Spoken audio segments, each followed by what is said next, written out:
السلام عليكم ورحمة الله وبركاته. سحابتي جفاف الخير ولا في عاية هسدالي هاي ساك فلوق يروح سكا عاد جايان سر سحابت هالغطوف إن في عندي ميل شيء أنا في عاية ما شاء الله وصعنا يا ميل بعمريا ما شاء الله ميل والبيها روفك دولكي هو إيره وبرواقو كده جسم كانوا أنت كتيرته برواقو حكوا ريحي waxaa la oran jiray hala caana doonto ilaa qurbo joogta soo caana doonto sanadkan maanta meel aan biyaha iyo dooggiis haysanin waa yartay magaalooyinka dhexdiisa saas hadaa ayda u baxdayna waa yaabaysaa intaa kadib saxaabtaydii waxaa rabaa inaan wax yar ka naano dagaalka ka dhexeeya labada hawlood ee ilmaadeerta ay rasmi rays iyo ayaandhala horta dagaalkan wuxuu ku bilaabmay sidii aan maqlayay ama daawadayba rasmi rays live soo gasha nolosheeda ka sheekeynaysa qof kastaana nolol yaroo dee iska waqtigeeda lagu soo maraa biniaadanka oo dhanba oo marxalad ay maraan marka waxaa ka sheekaysay in inaanta soo ay beri ay u shaqayn jirtay gariim ka iibisay gariimkaasna ay markii ay gariimo kaasansatay markii ay lacagtiisa ka qaadatay intay ka xanaaqday ku jirta yacni dee aniga ii shaqeeyo ha sii shaqaysanin waxaasna wax iska caadiyada qofka ganacsiga lehina uu saran kara adiga may ka iibsato kanada uu saran kara isagu saa u samaystay uu samayso uu iskaga damaacina iskaga jira nafteena wax kasta uu jecel yahay horumar inuu gaadho laakiin waa damaac nafteena iskaga jira oo dee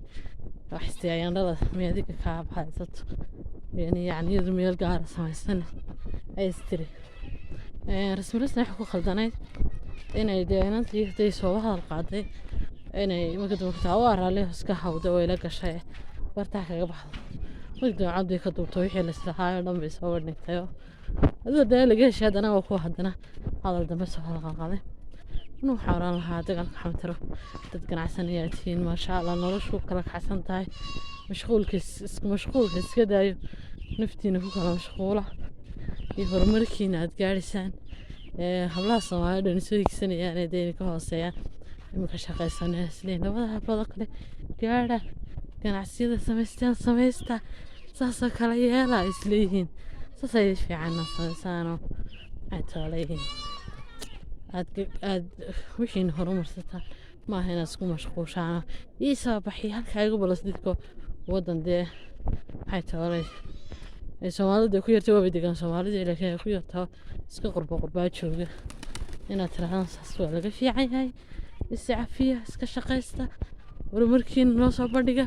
anoo kasan ku farxayna kaga daayna saasaan kula talinayaa dagaalkan wax fiican maaha waa wax laga weynaado oo markasta maaha inaad mushkiladii noqotido ganacsi waa leedahay qof iska ilaali sida ma nabar aad ku dhuftay ma uu kugu dhufto deetana meheradaada ayaan dhan xidhnaato wax iska bilaa macniya markaan waxaan ku oran lahaa iscafiya walaal aadna waan salaamayaa takribkayga daawataan